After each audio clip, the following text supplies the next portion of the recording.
Welcome to episode 3 of the Offside Trap. I might struggle on this one because I've got one eye on the cricket, but it's the Offside Trap with me, Kieran. And me, Cook.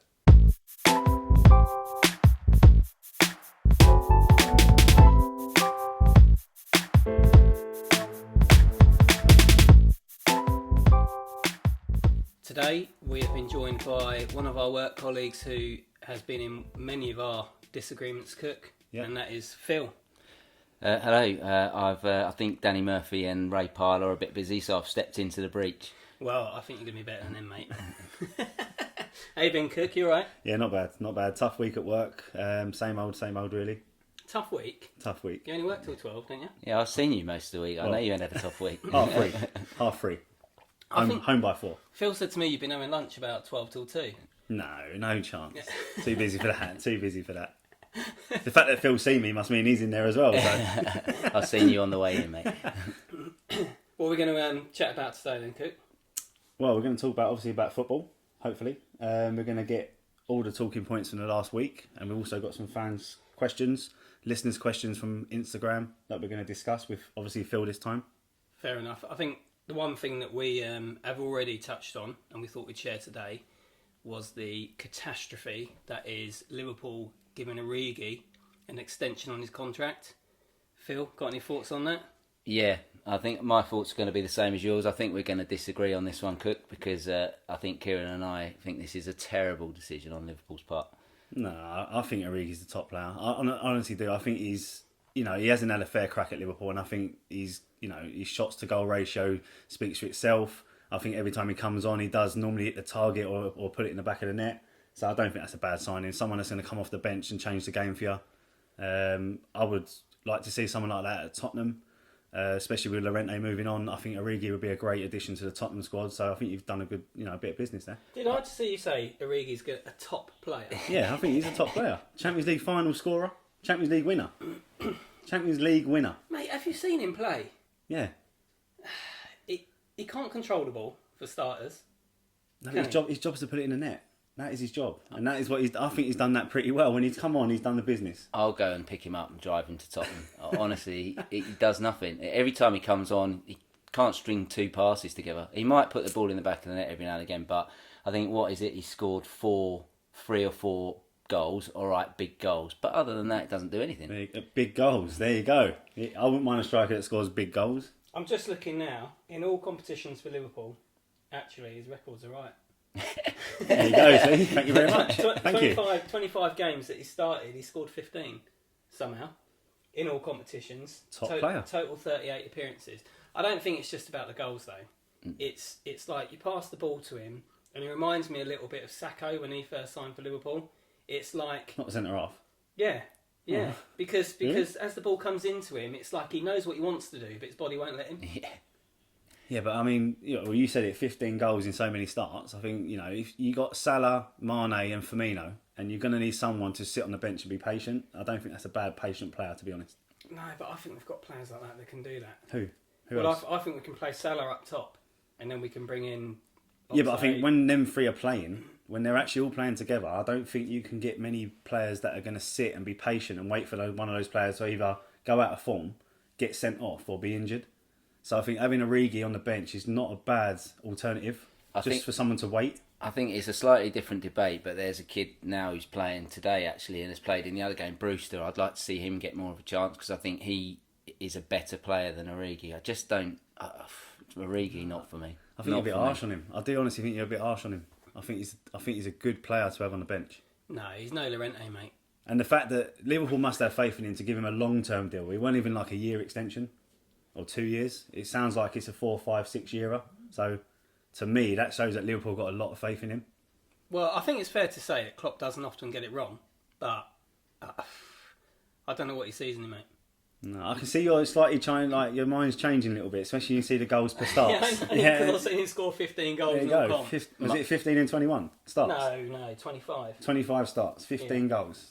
I mean, that ain't bad. My mind's not changing, mate. I don't care what the stats say. When you watch him as a player, I get the sort of comparison with Sacco, because you're worried every time the ball is going to him. Yeah. You're just worried every time the ball goes. But then he gets a shot away and he finds the back of the net. So Yeah, but that's only against Spurs. did you cheer in the Champions League final? Did you cheer that second goal? No, because we already won it, haven't we? Yeah, but he must have cheered that second goal. I bet he didn't go, "Oh, he's terrible, isn't he?"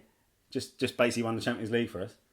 It was just poor defending, wasn't it? was a good finish. Anyone could No, have but put it was a that good away. finish. Anyone could have put that away. Even, Yeah, I mean, even Kane could have put that The away. defending weren't great, but it was still a good finish. He still got his head down and put it in the bottom corner, didn't he? It was a good finish, and he's done that a couple of times. But it's just the rest of his game. I don't see where he gets into that side. Obviously, the top three pick itself anyway. But Didn't he score against Everton as well? The one when it come off the crossbar, hit the keeper, hit the ball boy. Yeah. And yeah, then, he did. you know what I mean? But you got to be in the right place at the right time, haven't you? And that's what you want from your centre forwards, especially ones that are like rusty and not playing. You're still getting in those positions and still putting the ball in the back of the net. So Well, are you going to put him in a fantasy team then? maybe if you get some starts, you never know. Well, on them stats, if you get starts, he gets goals, No doesn't he? chance, mate. No chance. Oh well, we're gonna have to agree to disagree on that one. But I think your mind's slowly starting to change on Origi. No, Not mine. no, not Okay. a chance. Not a chance. Okay. We were chatting last week in the podcast about manager going to take over at Newcastle, and you sort of laughed at me when I mentioned Mark Hughes, and you Well, said Mourinho was mentioned, Eddie Howe was Yeah, mentioned, yeah. Pochettino, I know, and you were Guardiola. and who have they gone for, Phil? Stevie Bruce. There you go. Stevie Bruce. What a dynamic signing that is. I don't get it. No, I don't don't get it. either. Can I just say on that, if you're a Newcastle fan, you got to be thinking you're going from steak to cheap burger, and with Steve Well- Bruce, that is a poor decision. I don't get it. I don't understand. I mean, what's he done? Is he a couple of promotions? Has he? I think, for me, what it is, I think Newcastle have gone for a manager that's going to keep them up rather than take them to that next level or take them into the top half of the league. I think they've just gone for a safe manager that's going to keep them up.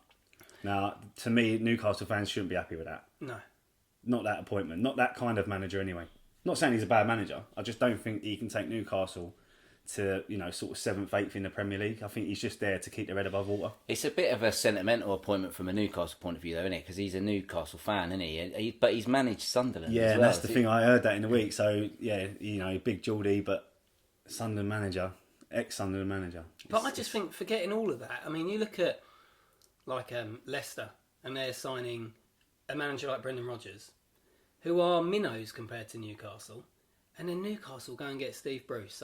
I just do not get it. There's no ambition there for me whatsoever. I mean, there is some sticking points at the minute with this Steve Bruce deal, Yeah. isn't there? They want more compensation than what Newcastle. I think it's £1 million they're offering compensation. And Wednesday was? Sheffield Wednesday, yeah, they're not happy with that compensation deal at all. So it is a bit of a sticking point at the moment. So it doesn't look like it's going to go through anytime soon.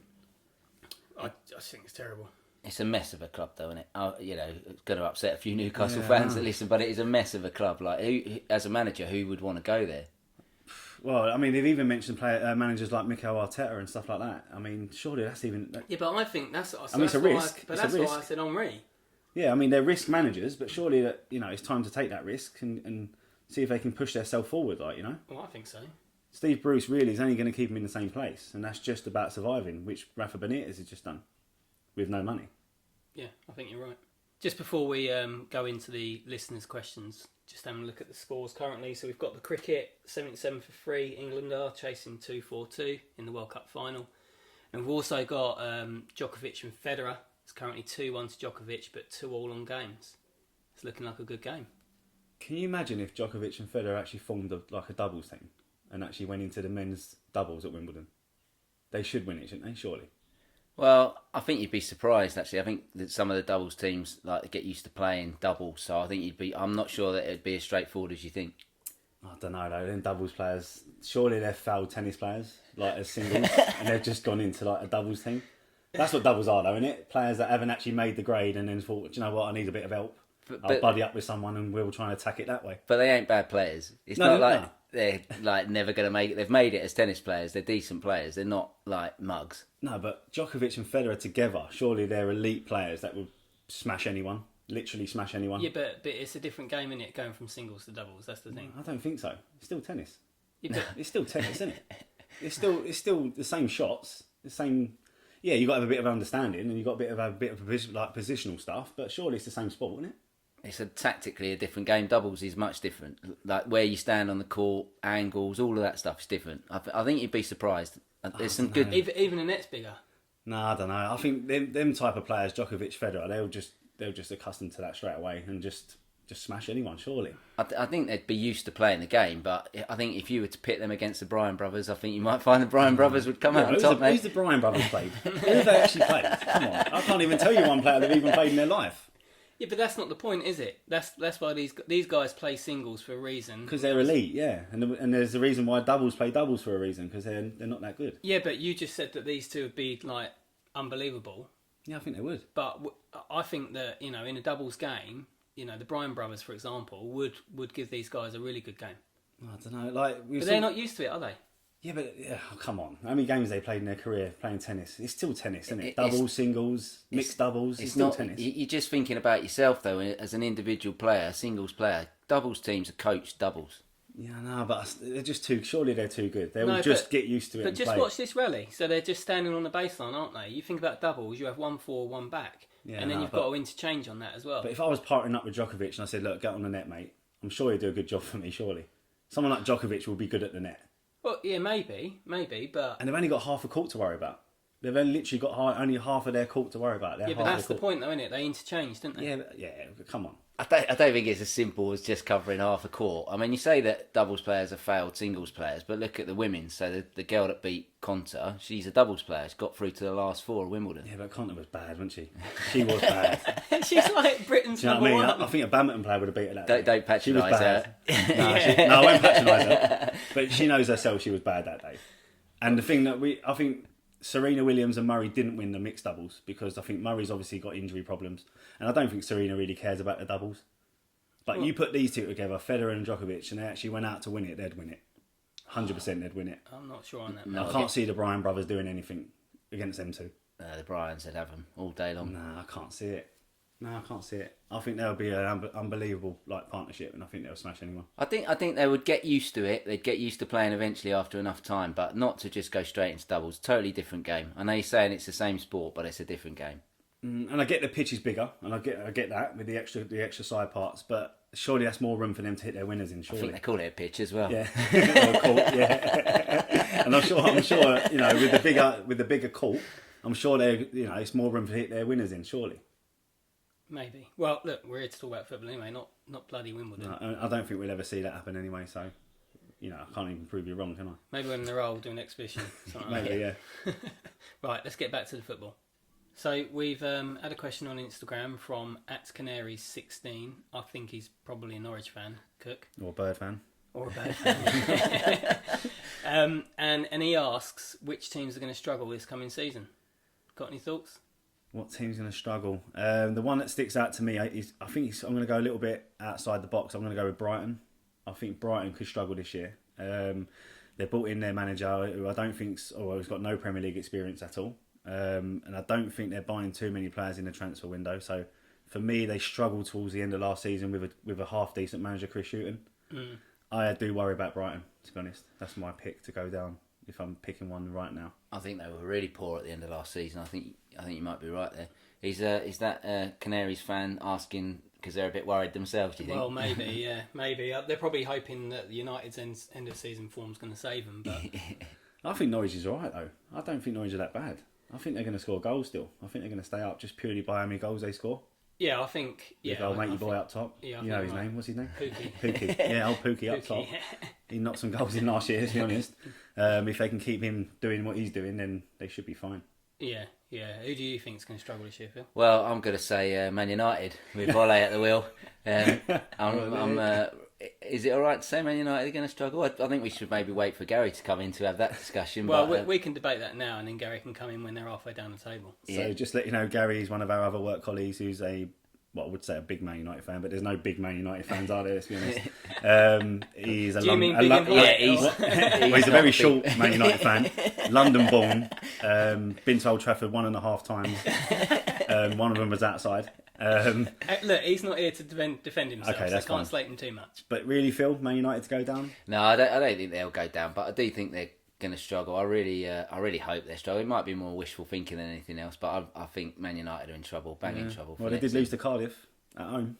They did. I think the only thing that's going to save them is they are linked with 74 players that are coming in, aren't they? Like 17 defenders are all coming in. And 60 of them have already gone to another team. Yeah. Because they just can't attract them anymore. No. Who do you think, Kieran? Who's going down? Well, up until about 4 or 5 days ago, it would have been a slightly different answer. But now I think Newcastle could struggle because, Stevie Bruce. As we've just said, I mean, that doesn't inspire anything for me. I don't think they've signed anyone yet. They've lost Perez, so Rondon, they've not renewed Rondon. I was just about to ask that if they kept hold of Rondon. Yeah. No. So they're relying on John Joe red cards to get them through the season, and I think they're going to really struggle. Really going to struggle. So none of us have gone from a promoted side. No, well, we did speak about, I think in podcast 1, we spoke about Aston Villa. Yeah. And I was wondering whether they're going to have enough, and we spoke obviously about Grealish, and I think Villa might be okay.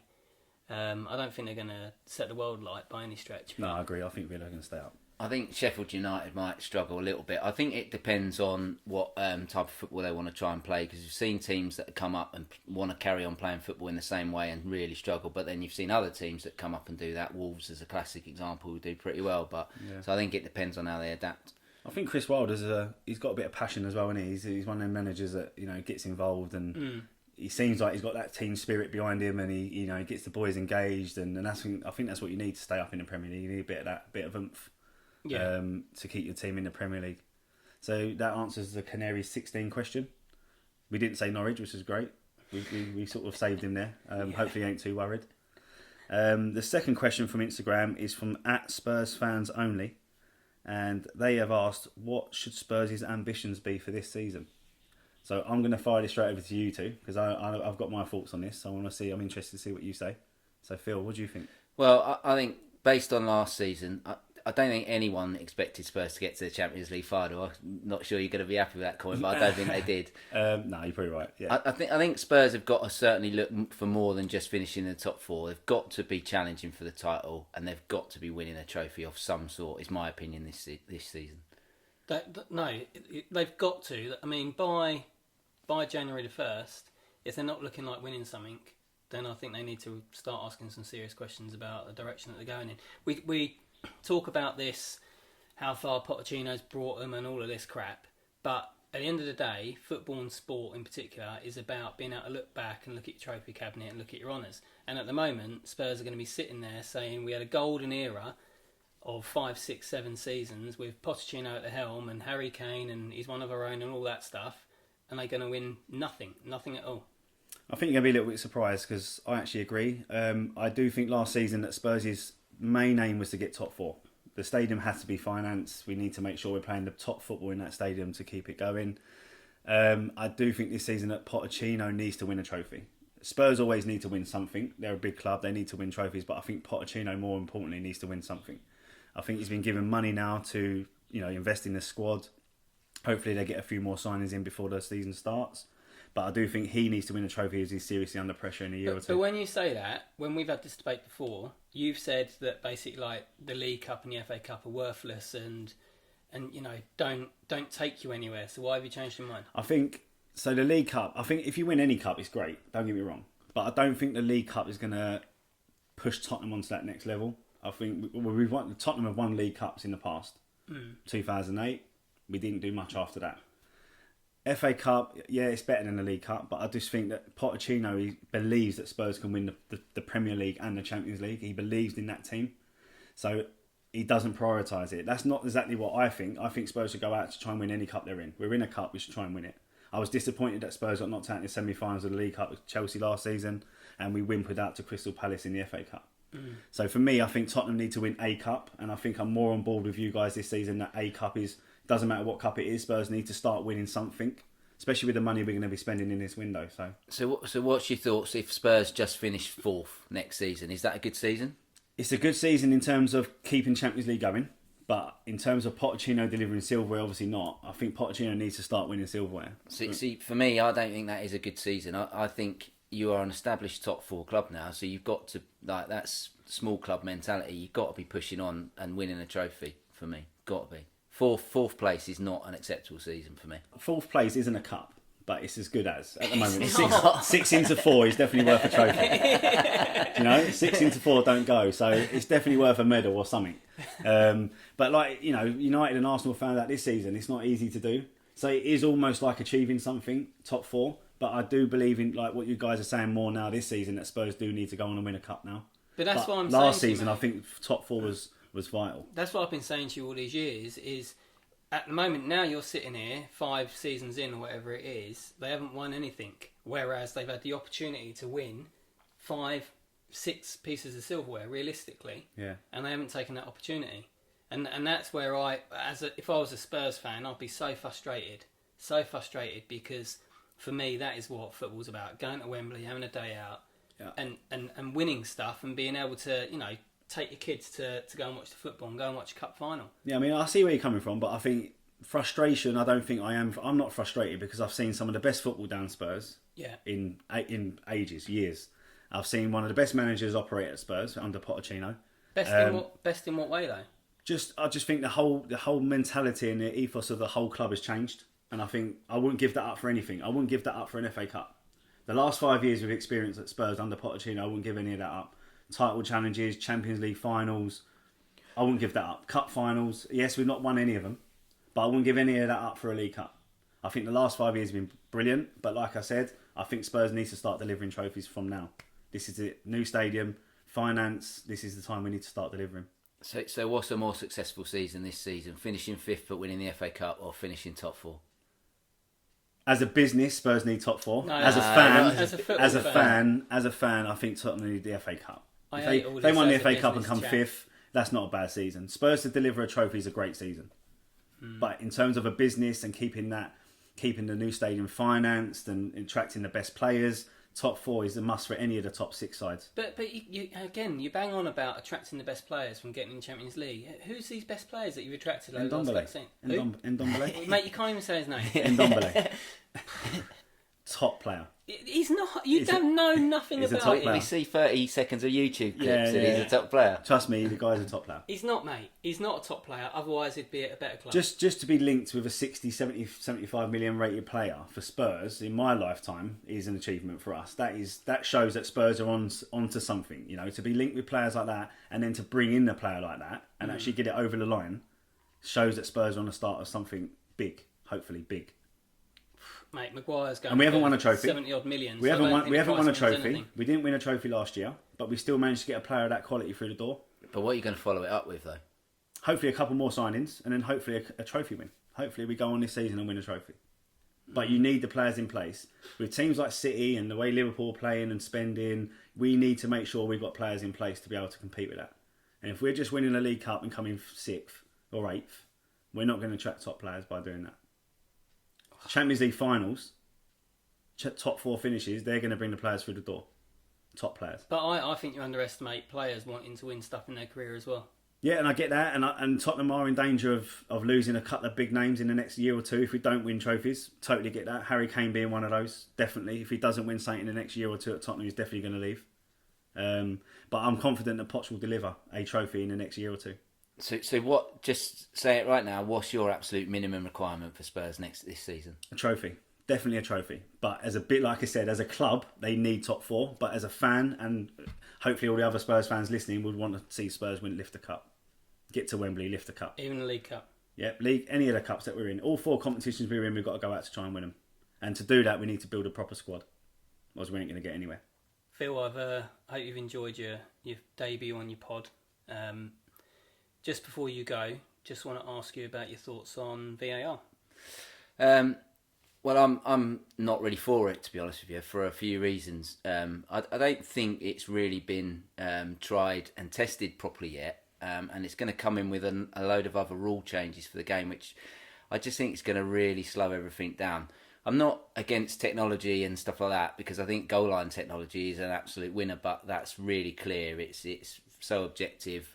Whereas I think VAR, I don't think it changes too much, because I think it just, the referee's still deciding stuff based on what they see on a screen. I don't know. For me, it's just, I haven't seen it working properly yet. I've seen it in a number of tournaments where people have said it's worked really well, and then other people in the same tournament saying it hasn't worked really well. It slows the game down, and I'm just not for it at the moment. But we want to make sure that in these games we get the right decisions, don't we? Yeah, I think we do. I think the decision is important, but actually we're still talking about subjective decisions based on somebody's opinion a lot of the time. So I'm not really sure what's changed. I think the problem is what will happen is where we've gone from debating refereeing decisions, I think we'll just be debating VAR decisions. I don't think anything really changes. But I think what happens with VAR, it gives the referee an opportunity to review his decision, if you like. So it gives him a chance to have a look at whether he was right the first time. So yes, it's still going to be subjective, and it's still going to be his point of view, but actually he's just got the opportunity to just spend 30 seconds looking at a decision.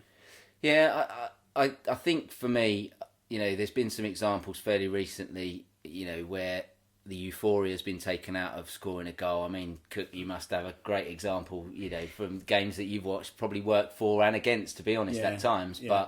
But for me, when you score a goal, whatever, you get that euphoria. I think some of that might be lost. And the other thing that I really can't get my head around is how long the game can go on for after a VAR decision. I can't remember what game it was. Was it in the UEFA Nations League where there's a penalty given at one end and then all of a sudden it's back down the other end for a penalty? I mean, I totally agree with Phil. I think the emotion side of it will definitely be taken out, and of course what you just said about the length of the games. Each game's going to be 98 minutes long, 100 minutes long, every game. Yeah, but if you're getting the right decisions, is that not a sacrifice worth making? Yeah, but I think that's all part of football. Sometimes the wrong decisions is all part of football, isn't it?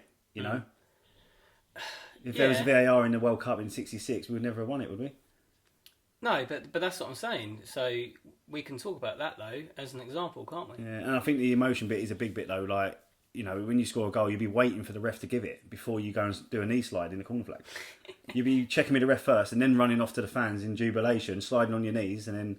Yeah, no, that's not football, is it? I do get what you're saying on that sense. I don't think that would change, because I think a player knows more often than not when they've scored a genuine goal. The only one that worries me a little bit is, and it happened in the Nations League, where there was a foul, sort of off the ball, where a player ran into someone. That's probably the one for me where it could get a little bit silly in the, for corners and things like that. It might get a little bit silly, because I think you're going to get players just running into people and falling on the floor. But just with that then, and Phil, you mentioned about the change of the rules. What are we thinking together about this handball situation?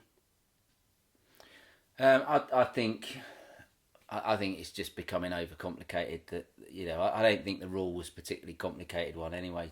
To be perfectly honest with you, I think it feels a little bit like change for change's sake. There are some rules that the changes that I do agree with, like the player going off where they've gone, from a substitution point of view, they can go off at any point of the pitch. That makes sense to me. I get why you do that, but I'm not sure what we're looking to achieve with the handball one, to be honest. Because is it right with this rule change, you could practically chip the ball into someone's arm, and if it's within context of the rules, you'll get a penalty just by literally forcefully chipping it into someone's arm? Well, no, because they're still saying about the word intent, aren't they? Yeah, I think there is still the word intent in there, but I think there is going to be some of that changes where you will start seeing players just smashing balls. From point blank. Well, because I think the rule will be that if it's on target, then it would. If it's stopping a goal scoring situation, and again that is going to be a little bit subjective, but again that's why I agree with the video analysis, because you're going to give someone the opportunity to make a decision and then review their decision to decide whether they've got it right or not. Now, it still might not come to the right conclusion, but at least you've given them that second opportunity. Do you think they should be showing it on the screen at the game so the fans can see what the ref's analysing? Do you think that's right? Because they do it in the cricket, right? I don't watch a lot of cricket, but they do it in the cricket, yeah? They show everyone in the stadium on the screen what the decision they're reviewing. I don't think they necessarily need to do that. I think if they're going to use it, they are going to use it. There's no debate about that. But I think it just needs to be sharpened up. So I don't think fans mind, as long as they know what the outcome is and they can see what's going on the screen, so the decision is pending or whatever. I get that, but I'm not sure showing it because fans will make up their own mind before the refs even made the decision. For me, I think if they could just speed it up a lot, so either just use the referee screen or have the guys in the studio make the decision. Don't do both. It's the time, isn't it? It is the delay that annoys a lot of people, and that's the bit that I'm saying. Adding on 8, 9, 10 minutes at the end of the game, it's the delay. They need to make it quicker. Yeah. If they made it quicker, I think it'd be more manageable, and I think everyone could digest it a bit better. But what's acceptable then?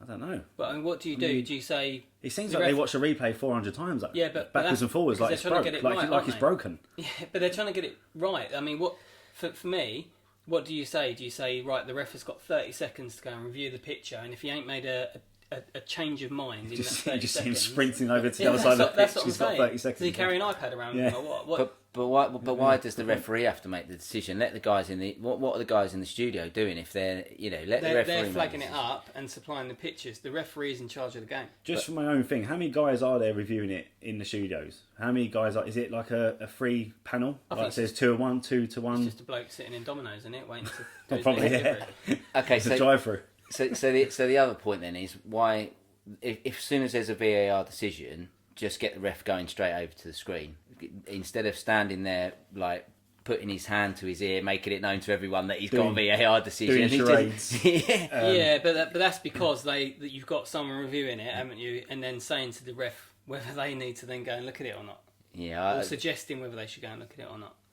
Yeah, for me, just adds too much. I'm not against it. I'm not against technology, but they do need to sharpen it up for me. Yeah, I agree. I'm not a fan.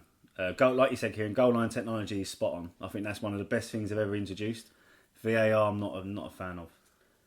Don't get me wrong, Champions League quarter-final, big fan. Tottenham Man City, brilliant. Couldn't beat it that day, VAR. Yeah, but that's what I'm saying. That's exactly my point. But in all seriousness, all jokes aside, I don't think, like Phil said, it takes the emotion out and it takes too long for me. Fair enough. So in the last episode, we communicated our Fantasy League team on the official Premier League website. Kieran, can you give us an update on that? Yeah, we have got 29 teams so far in the league, so that's pretty good. Done all right then, didn't we? I'm going to be honest, it looks a little bit Tottenham heavy. Tottenham? Yeah. So we've got, just the suggestions of the names. So one is called Tottenham. It's a giveaway, that yeah, so I'm thinking that he might be a Spurs fan. We've also got Deli Tubbies, Brilliant. Endombellino, which is harder to say than his real name, I think. So we've got quite a few. Sunshine, but another one that I do like. Where's it gone now? I'm not going to say his surname, but his first name is Remick, and his team name is Remick is Gay FC. All right. I quite It's a bit different feel, isn't it? I quite like the old egg fried Royce. Yeah, that's pretty good to be fair. That's a bit of a classic, that one, isn't it? We've got Meme FC, Tikka Mo Salah. Yeah, some good names there. But yeah, 29 teams, which I didn't think we'd have 29. No, we've done really well there. If we can just get some more info when the season starts, then brilliant. Yeah, absolutely. Any worries about our team, Kieran? Yeah.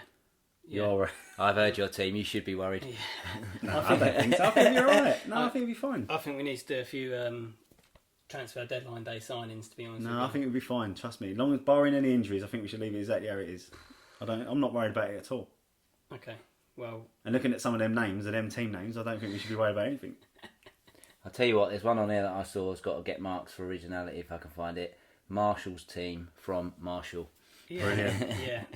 That is good. Nice and easy. Nice and easy. Right. That's probably it for episode 3 of the podcast, Offside Trap.